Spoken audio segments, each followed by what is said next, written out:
The views and opinions of this broadcast do not reflect the views and opinions of Armed Media, New Productions and its affiliates. Enjoy the show.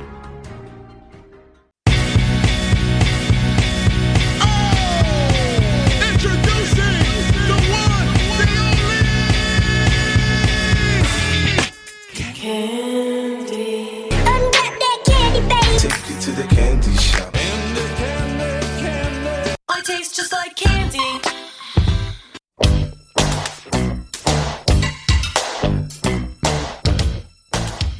What's up, everybody? Welcome to Ask for Candy, where we talk about healing, self-care, love, sex, relationships, and what it takes to be amazing on the daily. Who I am Candace Harper, lovecoach.com. And my purpose with this podcast is to create healthy romantic relationships all around the world through self-love, soul connections, and sweetness. And you see, I got my background with all the plants. It's all about growth. Today, we're thinking about growth. We have a great topic tonight. But before we get to all of that, we are now partnered with Solivity Magazine, and we're part of Solivity TV. So you have to come on over to the Solivity Magazine business page to check us out, check out all the other shows that are on Solivity TV. And you can also go to solivitymagazine.com and go to the Solivity TV page, and we're live on YouTube. We are all over the place. And if you subscribe to Solivity TV on YouTube, you can be alerted when we go live there as well. But if you're here with us now, welcome, welcome, welcome. It's great to have you. If you're watching later on, it's still great to have you. And you know that this is not like TV. You can actually make comments, which, I will respond to either live right now or even later on. I'll come and I'll respond to your comments. From now on, we will be live every Wednesday at 7 o'clock Eastern, everybody. So whatever your time zone is, adjust your clock, adjust your alarm, make sure you set it, make sure you know when we're going live. And don't forget to subscribe to my audio broadcast, Ask for Candy, on Anchor, iTunes, Spotify, and iHeartRadio. So that means wherever you are, you can download and listen to just the audio. So if you're in your car, you can listen to my lovely voice as I talk to you about love and dating, relationships, self-care, and all that good stuff. Lastly, you can email us at askforcandypodcast@gmail.com. If you have any questions or, you're shy and you don't want to interact on social media, I totally get it. You can always email me, ask me things. If you have suggestions for a topic you want me to cover, something you want us to discuss, I'm happy to do so. And with me, as always, is my Deus Ex Machina, my Brian, the voice. You want to say hi really quick, Brian, to the people? Hello, everybody. Andy. Hi, honey. So excited to have Brian here from Solivity Magazine, the editor of Solivity Magazine. So, as you guys know, those of you who've been listening, you know that for about 9 years, I've been a relationship coach, a workshop facilitator, and now am a professional matchmaker with Talkify dating service. If you've never heard of it, it's an amazing digital service where you can hire a matchmaker to do all the sifting and the vetting on your behalf. And it's especially great for people who struggle with initiating contact or simply picking the right partner. And matchmaking and relationship coaching are my zone of genius. So the best part is that week to week, I get to grow and learn as I interact with people around the most intimate part of their lives. I get to meet and nurture new clients. I get to screen possible dating candidates for them, and I get to design programs and activities that deepen their ability to get to know each other. But most importantly, as a coach, I get to be part of what supports healthy beginnings and sustainably healthy relationships. And I get to be the cause of self-love, soul connections, and sweetness. And tonight, I really, really want you to stick around for the entire show so you won't miss our new feature segment. We're testing it out a little bit. It sort of came to me in the middle of the day today, and I was like, let's try this. I'm calling it Matchmaker Moments, and we're going to do a little thing where I'm going to ask you the questions. I'm going to let you guys be the matchmakers. Those of you who are watching now, watching later, I want you to put on your matchmaker hat. I'm going to ask you the questions that my clients ask me so that you can practice being a matchmaker right from home. And it will also give you the skills to kind of be your own matchmaker a little bit, because I feel like in everyone's story, there's always somebody out there who, they resonate with it or they've experienced something that is similar. So We're going to do that later on Matchmaker Moments. And if there's time, I'm going to give you the profile or some profile points of a featured client that you may want to be matched with. Maybe, maybe not. Or maybe you know someone who you think might be a good match for the featured client. You will also hear my German Shepherd, who's down under the desk, and he's going to be playing with toys and breathing hard, as he always is. So if you hear some hard breathing noises, there's nothing crazy going on in my house. Nothing behind the virtual background, just a dog breathing. And also, what else? I think that's it. I think it's time to jump in and dive into tonight's topic. Tonight's topic is a hot topic, I feel like. I kind of clickbaited a little bit because on the posts, I don't know if you saw, Brian, I put, I need a man. And so I get a lot of feedback from people because they're like, did you see that? I get a lot of feedback from people, and, I call it feedback. Sometimes it's flack because they're like, how are you, a single woman, telling people how to be in relationships and all of that stuff? And so, I like to clickbait a little bit sometimes because it's like, I like to tickle what people might already be thinking. So they get curious. What is she gonna say about needing a man? But the reason that I posted that is going to come up soon because it's actually about one of my clients. Tonight, we're going to be talking about coping skills and coping mechanisms. Coping skills versus coping mechanisms, because they can be two very different things. One causes a lot of workability in your life, and the other one, not so much. So one thing that recently came up with one of my coaching clients was that she had finally been able to move into a new house after a long period of being uprooted, and she was uprooted with her children. So it was a long-term goal for her to move into get a new house, move into a new house. She had set that goal, achieved it, and she was really happy about it. And what happened to her, which is something that happens to a lot of us so often, actually all of us, around different things, whether it's a win or a loss, a failure, a triumph, is she found herself in a state of now what? And I feel like now what, that asking of that question, now that I've reached a goal, or now that, something I didn't expect has happened, now that there's been a trauma or a sadness or whatever it is, it could be any major life change, life event. Now what seems to be the question that comes up, right? It's common. We work very hard to achieve the things we want to achieve. Sometimes things are very unexpected, so we don't know what else to say. It's sort of like the eternal human default setting. So now what? Now what do we do? What's next? It's natural. And the fact that we continually desire more as human beings is not wrong. It's actually part of our human experience. We came here to this earth so that we could experience and explore. And our existence is an unanswered question meant to be filled with lifelong research and exploration. So in short, now what is kind of emblazoned into our synapses. That's what we're here to do, is to wonder what's next and to keep growing and to keep moving through and keep exploring, right? But sometimes I think we get into a state of now what, and we immediately make it wrong, especially when we don't know the answer to that question right away.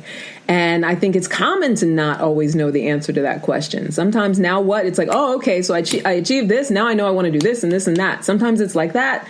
Sometimes it's, oh, I didn't expect, for my partner to pass away. I didn't expect for, some big change, some big life change, to lose my job. I didn't expect for there to be a pandemic. Sometimes it's that. And then the now what is like, so what the hell do I do now? Right. And I think a lot of times when we're in that place, we feel like there's something wrong. I'm not supposed to be here. I'm supposed to know every next step to do. But that's not always the case.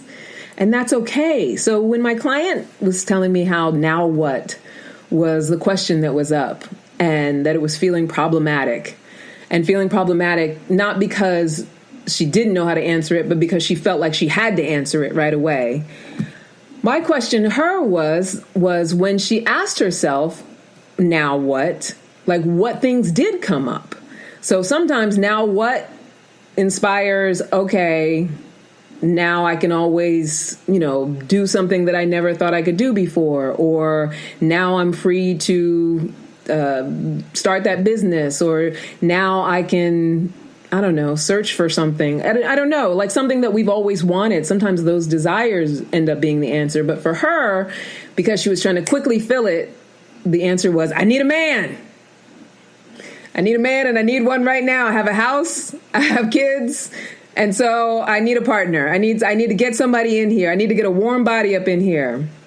And so it makes sense, right? Because after all, isn't that how we're supposed to make life complete, right? Isn't that the rules? You're supposed to have your house, your kids, your partner. But here's the question about that. If that is true, if those are the things, those are the elements that are to make life complete, why is it that so many of us out there have all of those things and still feel incomplete? Right? We still feel like there's something missing or something's not right or that life is just not turning out like we wanted. So those things are great. Don't get me wrong. But, a lot of us have certain things that are certain people's now what's, and still the satisfaction, the certainty, the stability, the whatever the feeling is that we're looking for is not there, or the faith in ourselves or the self-expression is not there. So how many of us are out there trying to answer now what with all these typical trappings and still feeling out of sorts?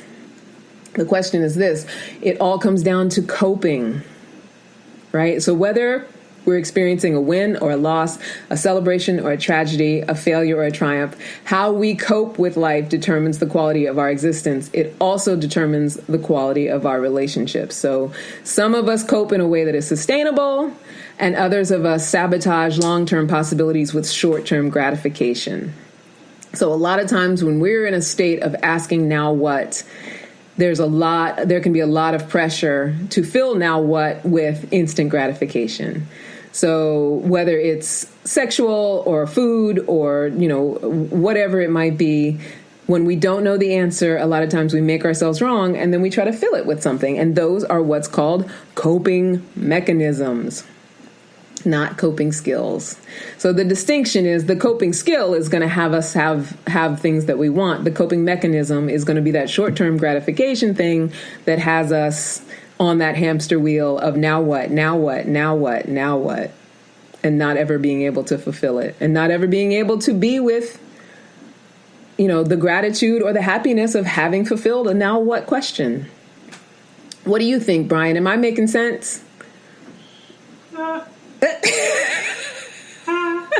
you're making a lot of sense. I think a lot of us go through those periods in our life where we go through what I would say self-evaluation. Yeah. And part of that self-evaluation is what's next or now what. Right? Yeah. I've reached this level. Now what do I want to do with my life? Who do I want to have in it?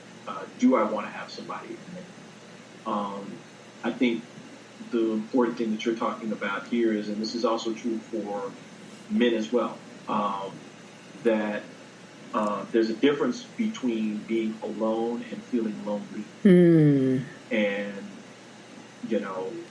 I think that society tells us, oh, you're not supposed to be alone, period. Yeah. That if you're alone, something's wrong. Totally. And what we're learning now is that, number one, you're never alone. Yeah. And number two, feeling of being lonely is natural. Yeah. And it's a part of our growth, right? Yeah. Absolutely. Absolutely. Thank you for that, honey. So here's some things, though. Like, what do you do when life finds you in that state of extreme emotion? So like Brian said, feeling lonely is part of the human condition. Feeling like feeling desires, that's part of our existence, right? And so what I wanted to talk about are 10 typical coping mechanisms, typical things that we do when we're trying desperately to fill and answer the question of now what. When we don't really know the answer, we just want to in some way placate the desire or feed the desire or, soothe the pain, make it go away, make it stop because we're making it wrong and we don't think that we should feel the way we feel. That, which I think is an interesting thing. I feel like we should do a whole show about that, Brian. The fact that a lot of times as humans, we don't think we should feel the way we feel. Right? Like when it comes to sadness and anger and, all the whole gamut of human emotions, and even sometimes people who won't let themselves feel joy and laughter or, like I think different people have different sort of perspectives on that. But when we make our feelings wrong, I feel like that's such a common sort of epidemic in our culture, don't you? Yeah. Absolutely. Right? I agree. Yeah. And I feel like in the wrong making, there's a lot of things that we do, our coping mechanisms. And so what I want to talk about, and if you think of some too, Brian, like what would be a coping skill to counter the coping mechanisms I'm going to talk about, feel free to chime in, because I think that we all, come up with our different sort of ways of advancing ourselves compared to, just instantly gratifying ourselves. Right? So, I want to go through the coping mechanisms and then talk about like what are some alternatives. Not to say that any of these things that I'm going to mention, that I am saying that you should never do them. You should walk a straight line. You should always try to be perfect. But what we want to do is just be able to be in our awareness and be able to make the distinction between when what we're doing works for us and when it doesn't. Right? Like if it works for whatever it is we want long term compared to when it doesn't. So if I say in the long term, I want to be super fit and healthy, but every time I get upset, I'm eating a cake. So that's that instant gratification to my, my now what, my state of desire, but it's not actually helping me in the long term. That, it's a coping mechanism rather than a coping skill that would actually have me have what I want. Right? Does that make sense? Do you feel like I'm laying it out, Brian, in a way that is like digestible? Oh, yeah. And again, these are, I think people are going to find, positive coping mechanisms that they may be using that are in addition to these foods. Yeah. Yeah, that's a great point. So if anybody out there, if you're watching now or watching later, in the comments, feel free to go ahead and talk about, what are the things that you use? What are the things that you do that are adaptive and help you and workable in your life that answer your question of now what? Now what happens? So let's talk about some of the things that we do that don't work, just so we can make the distinction, not to make ourselves wrong, not to be shaming or anything like that. But I found that for myself, I mentioned the thing about eating cake. One of my things has always been around food. Food has always been one of my coping mechanisms, where it's like, if I'm happy about something, I can't wait to eat and celebrate. If I'm sad about something, I can't wait to eat and, wallow in it. If I feel lonely, I can't wait to eat something. And, I learned recently, through my own growth stuff, and I do different stuff with like rapid transformational therapy, working on hypnosis stuff. What I have learned recently is that I was conditioned growing up to associate food with love and food with comfort and good times, which I think is true of a lot of people. But one thing, my mother was definitely an amazing cook, and the food she made was so good. And with that said, if there's unrest in my family, or if it wasn't feeling so loving, like around the holidays, one thing that was always good was the food. Right? So one thing I picked up growing up and took well into my adult life was the pleasure of food and using it as a escape from boredom, escape from emotions, a way to distract myself, a way to, keep the extra weight on. Even though I was saying that I didn't want to have the extra weight, it was a way to keep myself safe from the stuff that, I either wasn't feeling good enough for or whatever. It was my way of coping. And so I put it all in one: eating, drinking, smoking, or shopping. Right? Like those are 4 coping mechanisms that very often, I have found myself using all 4, probably eating, drinking, and smoking top 3 in the course of my adult life. And just being able to decipher whether I'm using it to cope or whether I'm actually consuming, let's say I'm eating food because I'm trying to get nutrition, just being able to make that distinction helped to lose weight. Because then what I could do is actually get into a place of asking myself, am I eating all of this food because I really am hungry, which is rarely the case? Or am I eating all of this food because I'm trying to fill a hole, because I don't feel good right now, or I feel sad about something, or, I'm looking for what I think is a pleasureful or a loving feeling. And when I used to smoke regular cigarettes. Can you believe that, Brian? You can? You're like, I used to smoke about a pack a day, and that was years ago. I quit in like 2006. But Yay. Thank you. But even then, I remember that feeling of smoking and how just the breathing, and a friend of mine used to say that it's really about the breathing. Obviously, it's the chemical addiction, but it's about the breathing and, using that as a coping mechanism. And obviously it's a detrimental coping mechanism, because in the long run, it's not good for your health. It's just in that moment, in a moment of stress, in a moment of anxiety, it's easy to turn to a cigarette. And I didn't necessarily know it back then, but the way that I quit smoking was by getting aware that that's what I was doing. Not just smoking because I like to smoke, but smoking because I was trying to fill some sort of emotional stuff, or something that I didn't want to look at, or I didn't want to deal with. Rather than actually deal with what was making me anxious, I could just smoke and pretend like I'm not anxious, right? And same thing with drinking. I mean, drinking is one of those things that, people walk a fine line with it, but very often people use it as their way to just get through each day. Right. And, if that's what you do, it's not to shame you for doing that. But like I said, you want to be able to make the distinction. Am I using this to actually get through the day? Is it in alignment with what I want from myself? Or am I using a coping mechanism? Am I actually sabotaging myself with the amount of alcohol that I'm consuming, the amount of money that I'm spending when I'm shopping, all of those things? What do you think, Brian? Have you dealt with any of those things in your life? Are you there, Brian? I was going to say, did I lose you? Were you thinking about it? Yeah, because I was thinking that drinking was one good one. Yeah. In my younger days, it was more of a negative coping mechanism. Yeah. To mask, pain and loneliness and, feelings of the pressures of being trying to be successful, that kind of thing. But it's funny how that's grown into more of, I still love the taste of spirits and fine wine and that kind of thing, but it's more on that end now.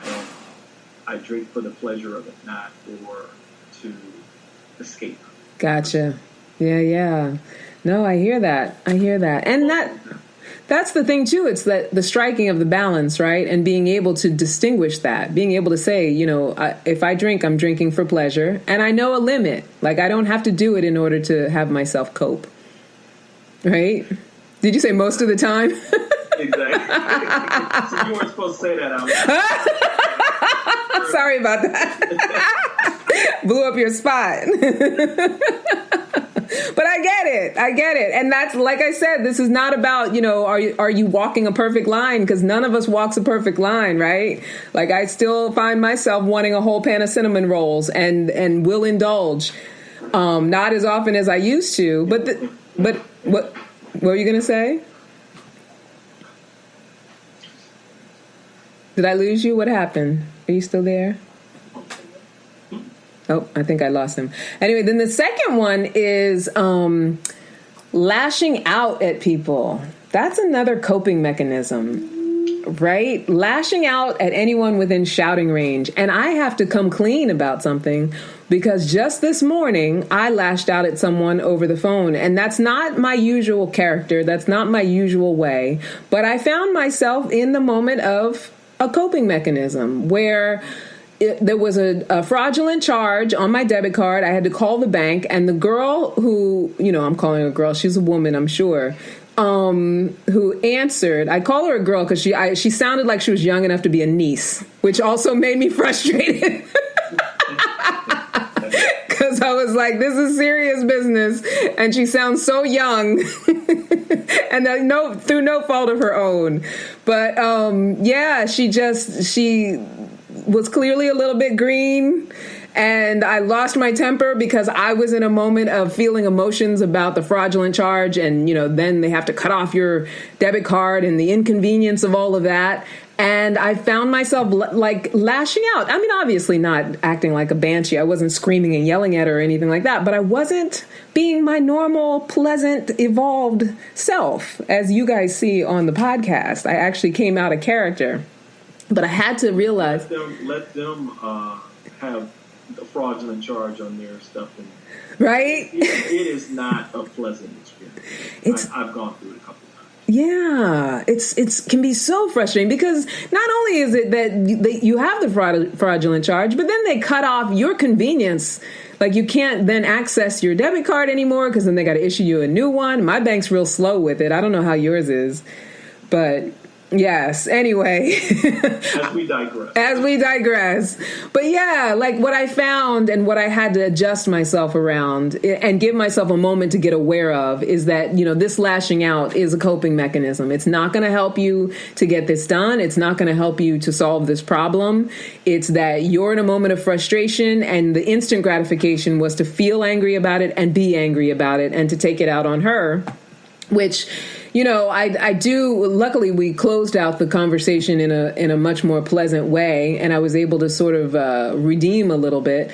But it doesn't feel good. It never feels good to use that coping mechanism. I mean, unless you're someone who's a sociopath and you love shouting at people, that's one of those things that is counterproductive to what we ultimately want to create for ourselves. I mean, who doesn't want to be peaceful, right? So another thing to just be distinct about, to be able to make the distinction between what's a mechanism and what's a skill. A skill, like if I would have used my skills in the moment, I would have taken a breath and I would have just slowed down. I would have slowed down and consumed the information rather than being so quick to be triggered by the things that she was saying that I didn't want to hear. I would have slowed down enough to hear the things that I wanted to hear. And it ended up working out okay. And if I just would have taken some time and used a coping skill rather than a mechanism, it would have been a better experience. I'm not looking on it as, with regret, but it does give me an opportunity to be in my awareness for future interactions. The third one, I feel like I got to get a little more velocity on these because I have 10 altogether and we were already at halfway through the show. It's crazy. All right, number 3, to shut down and close everyone out and pretend to be unaffected. That's a coping mechanism, a negative coping mechanism. Brian, have you ever done that with anyone? I have no idea what you're talking about. I'm on number 3 of the coping mechanisms. Oh, so you do. You're well acquainted with it. Done that. And I think I do that a little differently now than I used to do it. It Yeah. used to be really negative where, I just didn't want to talk to anybody, that kind of thing. Yeah. I think now I'm more vocal in terms of if I need time to process something, I let people know that, hey, look, I'm processing something right now, and so it has nothing to do with you. It's more about me. Yeah. In terms of that, so I need that space because I think there's a difference between that's the thing I'm trying to get at. There's a difference between shutting people out and giving yourself space. Yeah. I think there's a slight nuance between the two, but shutting people out completely, where you're shutting off the love and support as well, is not good. Yeah, I agree with that. And I love what you said, because I do think that the skill to counteract this mechanism is exactly what you said, to go ahead and just communicate that you need the space, right? So there's a certain ease in just shutting down, closing everyone out, pretending to be unaffected, like it doesn't, either like it doesn't bother you or just you're not going to communicate about it. But just to be able to say, you know what, I need space around whatever this thing may be, or, I need to take a moment, is a skill. And I don't say it lightly, because it's definitely something that you have to put into practice. Don't you agree? Do you feel like that you had to put it into practice? Yeah, I mean, absolutely, and I think it's a great skill that people need to learn in every relationship, especially if you have a disagreement with your partner, your mate, and it is better to take time to let the emotional content die down before and let rational thought come back in before you continue a heated discussion. Yeah. Because there's a difference again between emotional, argumentative, heated, irrational, talk, and rational but intense discussions around things that need to be discussed. So, yeah, I mean, oof. Right. Sometimes, I need some space. Right. I need to quiet this thing down. I hear that. And it takes something. It does take something. Like we're not talking about this stuff like it's you snap your fingers. You've been doing, it the opposite way for however many years. And then all of a sudden, just because you know it, you do better. This is all stuff that we put into practice, right? Because it can be very difficult and challenging, in order to cope with things skillfully. Number 4 is, coping mechanism is to immerse yourself in work, like stir up issues that need to be fixed, make yourself kind of a workaholic. And a lot of people do that where when they don't want to deal with whatever it is they don't want to deal with, they don't want to cope with it, they figure out a way to be hyper busy and hyper involved in their work, in their career or in their job or whatever, and make that the central focus. When ultimately, especially, when you work for someone else, that in the long term, there's nothing wrong with working for someone else, but in the long term, ultimately, you can put in a lot of energy, a lot of focus, a lot of your heart, and give up a lot of the rest of your life because you're avoiding whatever you don't want to process. And, you're spending all of your time, which your time is way more valuable than your money. One day you wake up and you've immersed yourself in work your entire adult life, and you don't have a connected relationship, and you don't have relationships with your children, and your social relationships have fallen apart. So that can be a very detrimental coping mechanism, to immerse yourself in your work. To avoid. So here's the thing. Here's the distinction between that. If you're someone who loves your work and loves what you do, that's one thing. But if you're doing it because you're trying to avoid dealing with your partner, or you're trying to avoid problems at home, or avoid being, I did it for a long time when I used to work in television, and I had a problem with being single. I would do it to avoid my at-home social life. So the more that I worked and the more that I, stayed at the job and stirred up issues that needed to be fixed and focused on the problems at the job, the less I had to think about how I felt about my social life. So, it's just something to be aware of, something to make a distinction about. Number 5, plotting revenge.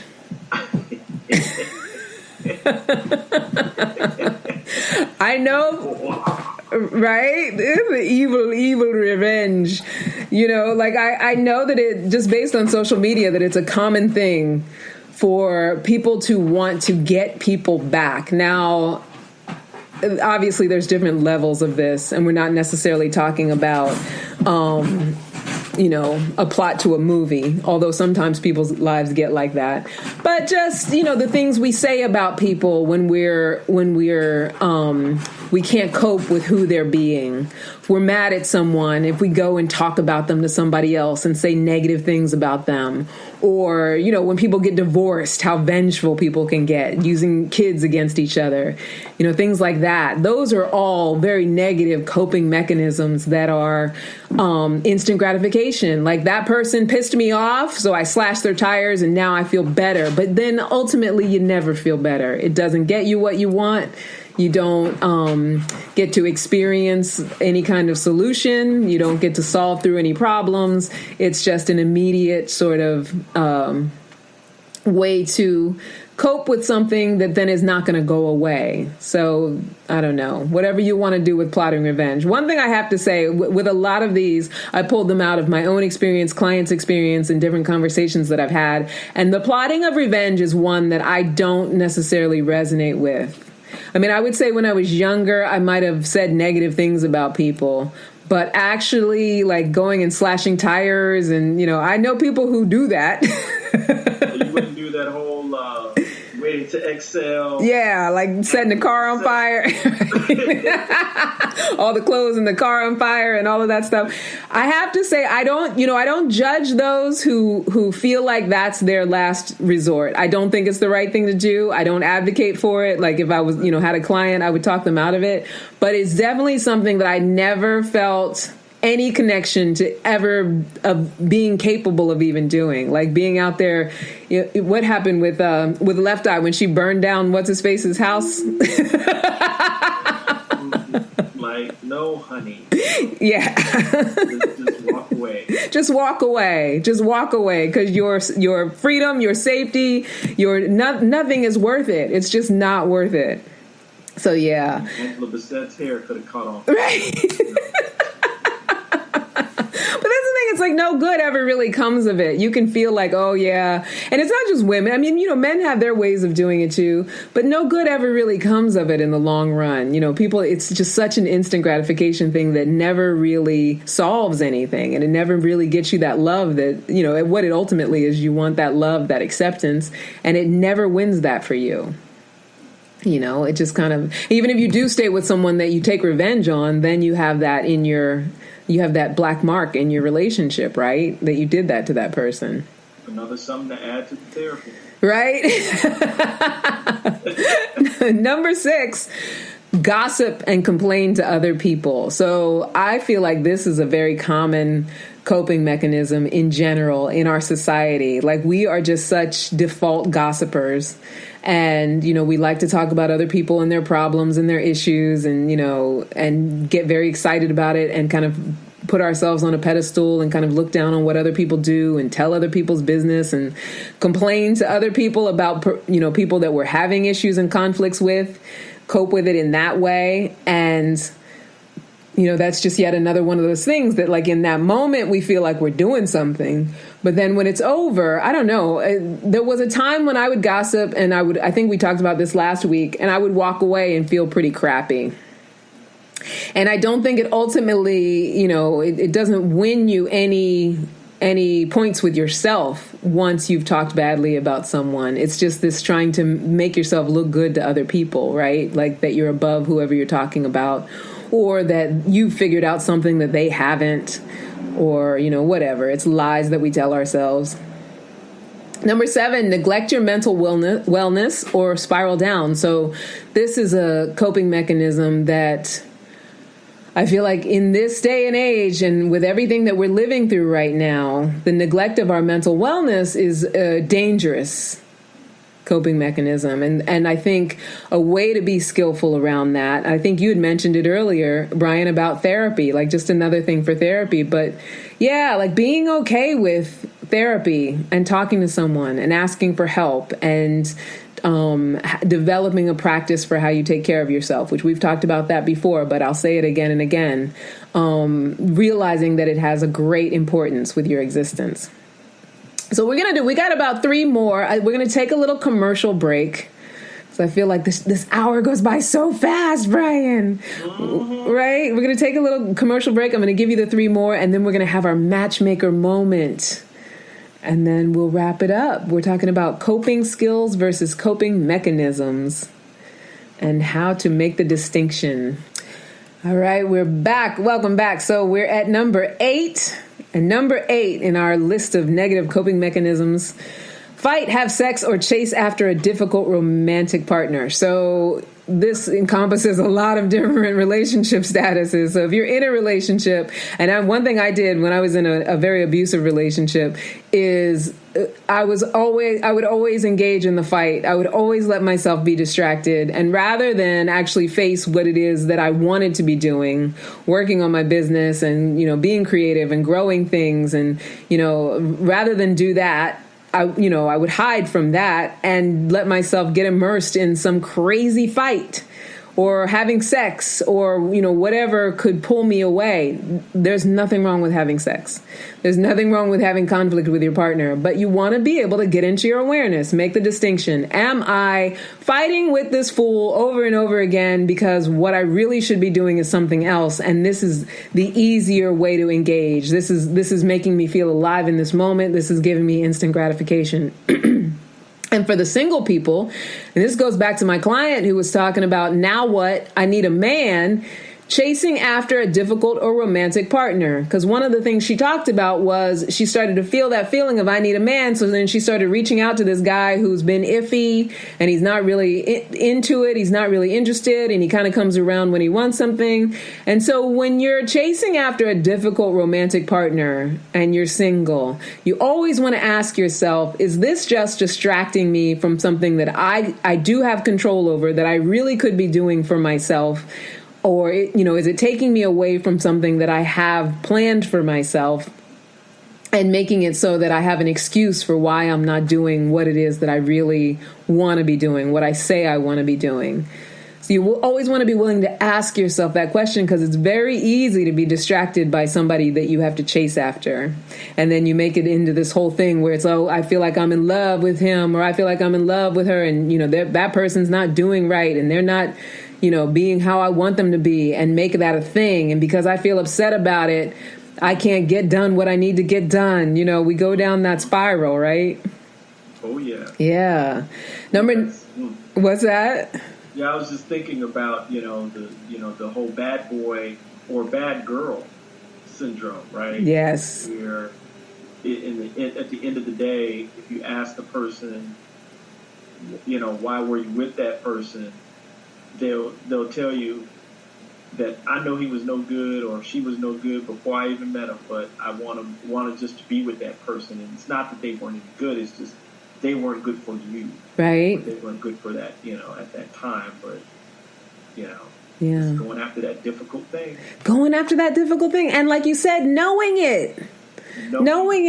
And I say that with frustration because I've been there. Oh, yes. Right? Yes. Oh, yeah. Just knowing I had no business chasing after that person, knowing that I had no business putting all my focus and energy into that person, and knowing that I was avoiding actually doing for myself and doing what I should have been doing for myself. And by should have, I mean what I said I wanted to be doing, right? So yeah, that's definitely a big coping. So the coping skill behind that is to get aware and understand that, what I can control and what I can focus on are things that my self-expression, my creativity. And what I found with that client is one of the things that she was avoiding was taking this nursing exam and, some other things that she wanted to create for herself in her life. And so that was really the answer to her now what. Doesn't mean that you still don't have a desire to have a romantic partner. It doesn't mean that she didn't still have that desire, but she doesn't need to waste her time chasing someone who's not on that same level or on that same page when she's in a space of now what, when she could be focusing on things that are workable and things that she can create, right? Yeah. So number 9, giving up on all your growth pursuits, school, career, business, coping mechanism, pretending like, oh, now this thing happened. I give up. I give up on, whatever it is that I said that I want to do, whether it's that I want to finish school, I want to, do whatever I want to do in my career. I want to grow myself. I give up on all of that stuff because now this thing came along and the way I'm going to cope with it is to let all that stuff go. And the coping skill that's on the other side of that is to be able to tell yourself, because your brain listens to what you tell it, right? We think that what happens to us is something that's out of our control, right? But your brain listens to what you tell it. So if I tell myself that a big change in my life or a big me meeting a goal or something that happens in my life can be the inspiration for what I want, then I open myself up to what's possible for actually still growing, still going to school, still getting that career done, even with whatever else has happened. So you always want to allow yourself that power rather than using what happens in life as the excuse and the reason for not doing those things. And number 10, finding someone to blame and making an excuse to do all of the above. So often what we do when there's stuff to cope with is that we look for someone or something to blame. And as soon as we can blame someone or something, that means we don't have to be responsible for it. We become a victim of it. And that means that we have an excuse to do all of the things, all of the above negative coping mechanisms that I mentioned. And so, like I said, it's just about getting an awareness about it. It's just about making the distinction. It's not about trying to be perfect, a perfect saint walking a straight line. It's what works in life, what doesn't work in life. How do I have what I want as opposed to not have what I want, whether it's in my relationships, in my work life, whatever it may be. Now I'm like pushing through things, Brian, because the hour goes by so fast. I know. And we need questions. Come on, people. We need questions. Well, here's the thing, because now it's like we only got like 15 minutes, right? So want to jump into matchmaker moments as well. So if you guys want to ask questions about the coping skills and the coping mechanisms, please feel free to do so. And I'll still answer them. We'll try to squeeze it into time. But also I want to talk about matchmaker moments, and I want you guys to chime in on that. So whether you're watching now or watching later. Oh, I love that. That looks good, that graphic, Brian. That's beautiful. I want you guys to chime in with the matchmaker moment, because I have a great question that one of my clients asked me. So we're trying a new segment. I'm going to present client questions, and you get to hone your matchmaker skills by answering them. And each week I'm going to feature a different client. So if it sounds like you might be a match, or you know someone who may be a match, I want you to email me so I can screen you. But on this week's matchmaker moment, I have a client that I absolutely adore. And he's so easy, because he knows what he wants, and he's patient, and he's flexible around having it. He's good looking. He runs his own business.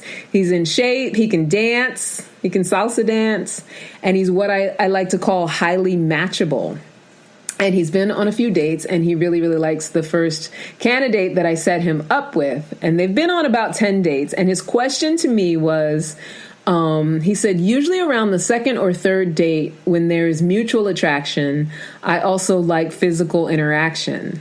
She seems like she's into me, and we've been on so many dates, but doesn't seem to be comfortable with getting physical, and I'm starting to feel a little awkward. What do you think I should do? I love this question. What do you think, Brian? Oh, you would ask me. Right? Because, you're going to give the male point of view. So they've been on about 10 dates together, and I've been matching him since he went out on that first date with her. And, she's the one who stood out as the one he liked the most, right? Mm-hmm. So, but, there's this issue with the fact that she doesn't seem to be responding to the physicality. What do you think would be the thing to do in this instance? Ooh. At this point, if it's been 10 dates, you got to be direct. Yeah, right? You have to, closed mouth doesn't get fed. So, hello. Doesn't mean that you're vulgar or anything, but you're direct, and you let her know exactly, where you're coming from, because it seems like this guy is not just saying that, hey, right out the gate that, hey, I want to jump the bones or anything like that. It's more like, look, I see something in this, and I want to connect with you in a physical way. And what does that look like for you as well? And if it's, if there's compatibility there, then they can proceed to the next level. But again, closed mouth does not get fed. You have to speak up. Yes. Sometimes it happens automatically. Sometimes it doesn't. Yeah. I've been in situations in dating and that kind of thing where I've had to be direct and say things about like that. And it also could be this too. Maybe she thinks she's giving you the signals that it's okay, and you're misreading them. Yeah. So it could be that too. Yeah. I've had that happen too. They say, hey, well, I've been telling you it's all clear. Come on in. Come in. Like waving the lights. Exactly. Right? I love it, Brian. You need to be a matchmaker too. You're absolutely right. I 100% agree with that. So, and that's what I told him. I was like, it really is about the willingness to have a conversation. And I think that, for all of us, no matter gender or anything like that, when we're in any sort of inquisitive space, especially with someone that you're just getting to know, just the willingness to sit down with them. And you mentioned a couple things, because you said, I love what you said about a closed mouth doesn't get fed. You have to speak up 100%. But also, I think, too, it's okay to be in the inquisition. I think sometimes we're too afraid to ask questions rather than already know and make a decision. Especially when it comes to our relationships with each other, we tend to make all kinds of assumptions about what could be going on with the other person. And like you mentioned, she might be thinking, I did all the signals I could, and now it seems like he doesn't even like me. You know what I mean? For all he knows. Right? Because everybody has their different ways of expressing that sort of thing. But, it's important. It's not easy. I mean, I'm like a self-proclaimed know-it-all, and, anybody in my family will tell you, Candace thinks she knows everything. So I know that there is sometimes a social pressure to feel like you already know, rather than, to sit down and be vulnerable and ask someone a question about what is going on in a situation. And, I think that your advice is right on the money. It's about sit down and say, this is what's going on with me, and I'd love to know what's going on with you. Like, does my breath smell bad? Like, like, what is it? Do you not find me attractive?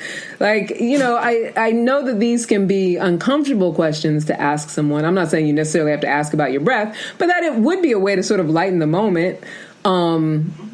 But just being willing to ask the questions and say, yeah. And what I did tell him as well, I said, everything that you just said to me in that vulnerable way, if you said that to her, you're going to find out exactly all the answers you need to find out.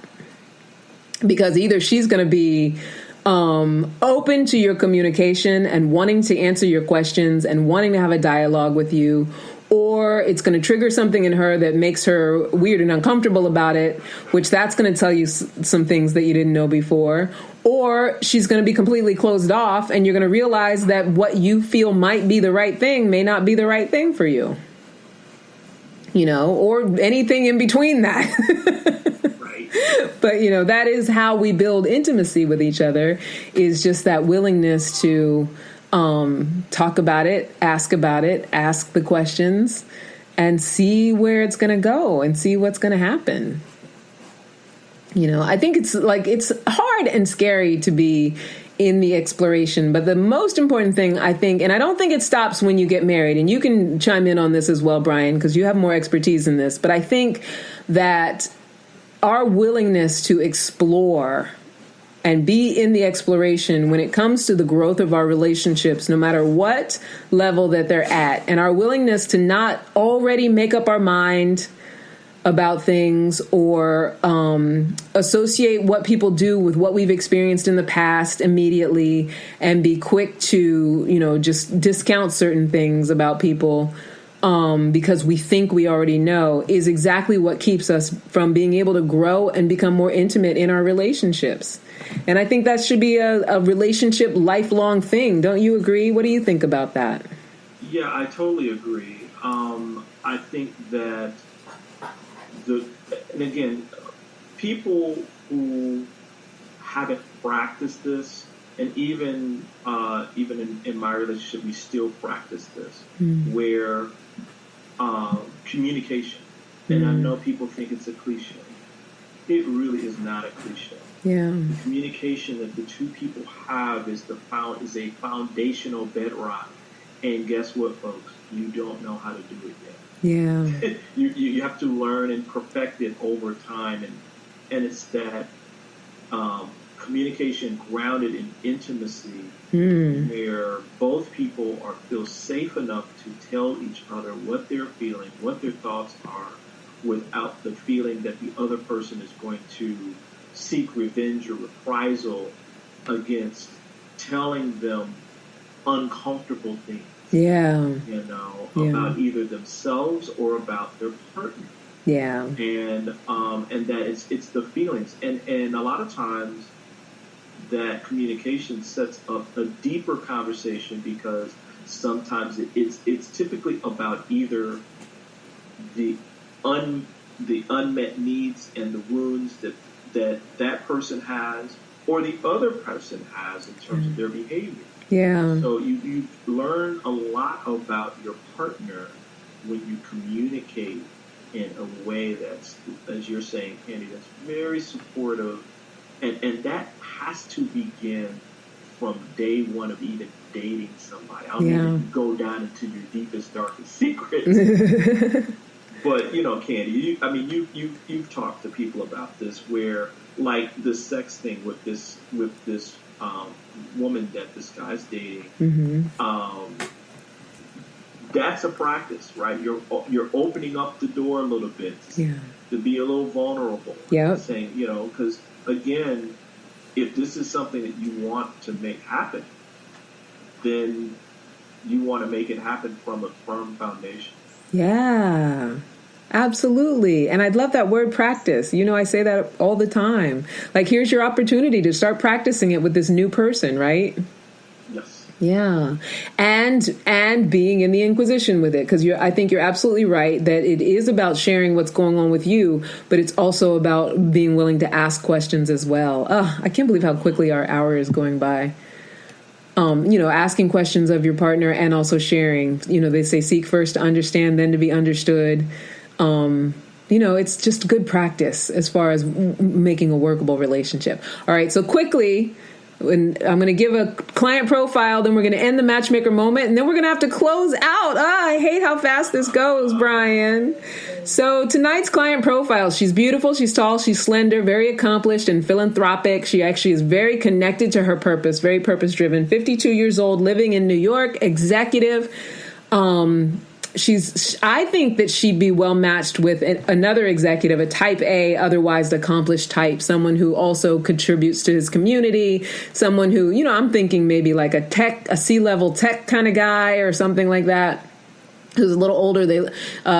She loves the outdoors, adventure, travel, and is very erudite, but peaceful and sweet-tempered. Like, she's not, you know, one of those female executives they set up in like romantic movies where they're always like harsh and you know, that stereotype, that archetype of the female executive. She's not that at all. She's actually very peaceful, very sweet-tempered, loves the outdoors, like I said, and you know, very sophisticated in a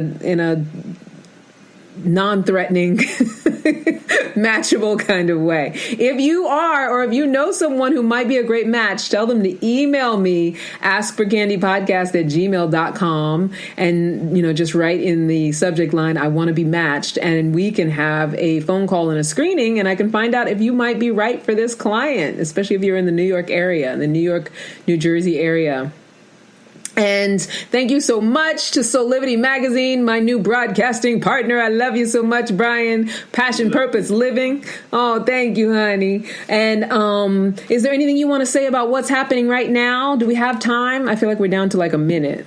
Wow. Okay. So we've got a couple things going on where, of course, tomorrow morning we have our Body Fit class with Alexa Marine at 9 o'clock. And then we have Conciencias con Cocktails with Javier Pedroza. That's going to be at 6. He's got some cool new guests. I'm not going to tell you who they are. Ooh. You just have to watch at 6 p.m.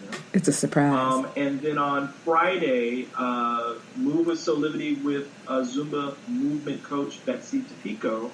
And we're actually going to be starting a 21-day Phoenix Challenge with her and our own taste $1 million chef Walter Martino. It's going to be starting up, I think, in a couple of weeks. Oh, nice. So you need to go to the website and get some more information. Awesome. And that's what's going on. I'm definitely going to go to the website and get more information. It sounds fantastic. All right. And you guys know, if anything comes up during the week, you have a question, askforcandypodcast@gmail.com. I'll answer questions on a later broadcast, or if you have a topic you want to talk about, you want to get matched in my matchmaking, you know, you can go there and join the group, Ask for Candy podcast group on Facebook as well. Until next time, never forget that you are a love machine. If you ever start to feel like you aren't getting the love you need, just make more and ask for candy. I love you so much. Bye. Mwah, mwah, mwah, mwah.